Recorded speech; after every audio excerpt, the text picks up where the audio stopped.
আরজিকর মামলার শুনানি কলকাতা হাইকোর্ট এরপরে মামলা শুনতে পারবে। আরজিকর মামলার শুনানিতে জানিয়ে দিল সর্বোচ্চ আদালত, আরজিকর কাণ্ডে নিহত চিকিৎসকের মা বাবা যে আবেদন করেছিলেন সেই আবেদনেই মান্যতা দিল সর্বোচ্চ আদালত। কথা বলবো আমাদের প্রতিনিধি বিজেন্দ্র সিংহ রয়েছেন আমাদের সঙ্গে। বিজেন্দ্র, পরিবারের পক্ষ থেকে বলা হচ্ছিল যে প্রথমত দীর্ঘসূত্রিতা বারবার দিল্লিতে আসা তাদের পক্ষে অসুবিধাদায়ক এবং সেই কারণে মামলা যাতে কলকাতা হাইকোর্টে ফিরিয়ে দেওয়া হয় এবং সেই মতো কলকাতা হাইকোর্টেই মামলা এরপরে হবে। সুপ্রিম কোর্টের কি নির্দেশ? দেখো, যে মেন ম্যাটারটা রয়েছে কুসুমিতা, যেটা সুমোটো সুপ্রিম কোর্ট নিয়েছিল সেটা তো সুপ্রিম কোর্টে শুনানি হবে আগামী মে মাসের 13 তারিখ থেকে যে সপ্তাহ রয়েছে সেখানে আজকে ডেট পড়েছে, সেই হিয়ারিংটা হবে।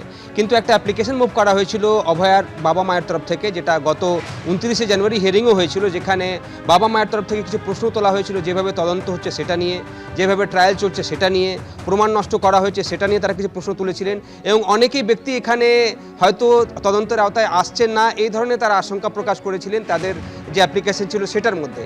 কিন্তু যখন 29 তারিখ সেই হিয়ারিং হয় তখন চিফ জাস্টিস বলেছিলেন কি যেহেতু আপনারা অ্যাপ্লিকেশন ফাইল করেছেন, তারপরে ইতিমধ্যে লোয়ার কোর্টে ট্রায়াল শাস্তি ঘোষণা করেছে সঞ্জয় রায়ের বিরুদ্ধে এবং পরিস্থিতি পাল্টে গেছে, সেক্ষেত্রে আপনারা ফ্রেশ অ্যাপ্লিকেশন মুভ করুন। সেই ফ্রেশ অ্যাপ্লিকেশন যেটা তারা মুভ করেছেন সেটা নিয়ে আজকে সুপ্রিম কোর্ট বলেছে।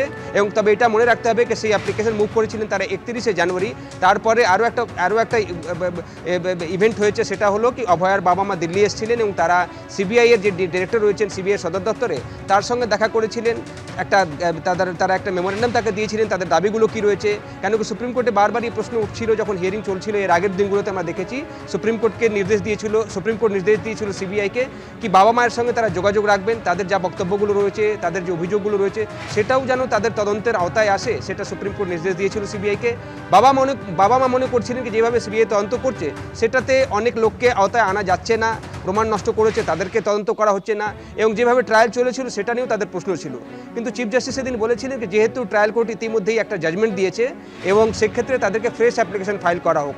সেই ফ্রেশ অ্যাপ্লিকেশনের ক্ষেত্রে আজকে সুপ্রিম কোর্ট নির্দেশ দিয়েছে কুসুমিতা কি কলকাতা হাইকোর্টে শুনানি হবে এবং যে অ্যাপ্লিকেশন যে তাদের প্রশ্নগুলো রয়েছে সেখানে সিবিআই এখন কলকাতা হাইকোর্টে জবাব দেবে কি যে প্রশ্নগুলো তোলা হচ্ছে তদন্ত নিয়ে এবং ট্রায়াল নিয়ে, সেটা কলকাতা হাইকোর্টে হবে। কিন্তু মেন মামলাটি যেটা রয়েছে আরজিকর কেসে, যেটা সুমোটো সুপ্রিম কোর্ট নিয়েছিল, সেটার হিয়ারিং সুপ্রিম কোর্টেই হবে এবং আগামী নেক্সট হিয়ারিংয়ের ডেট আজকে 13ই মে থেকে যে উইকে স্টার্ট হবে সেটাতে সুপ্রিম কোর্ট দিয়েছে।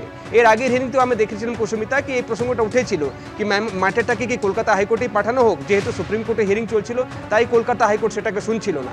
আজকে কলকাতা হাইকোর্ট যে বাবা মায়ের দাবি ছিল সেটাকে গ্রহণ করেছে এবং যে তারা কলকাতা হাইকোর্টে নিয়ে যেতে চাইছিলেন তাদের কেসটা, তাদের যে অ্যাপ্লিকেশনটা, সেটাকে সুপ্রিম কোর্ট আজকে মান্যতা দিয়েছে। এরপরে কলকাতা হাইকোর্টেই বাবা মায়ের যে অভিযোগগুলো রয়েছে বা যে অ্যাপ্লিকেশনগুলো রয়েছে বা যে প্রশ্নগুলো তারা রেখে এসেছিলেন সুপ্রিম কোর্টের কাছে, সেই অ্যাপ্লিকেশনের শুনানি এখন কলকাতা হাইকোর্টেই হবে।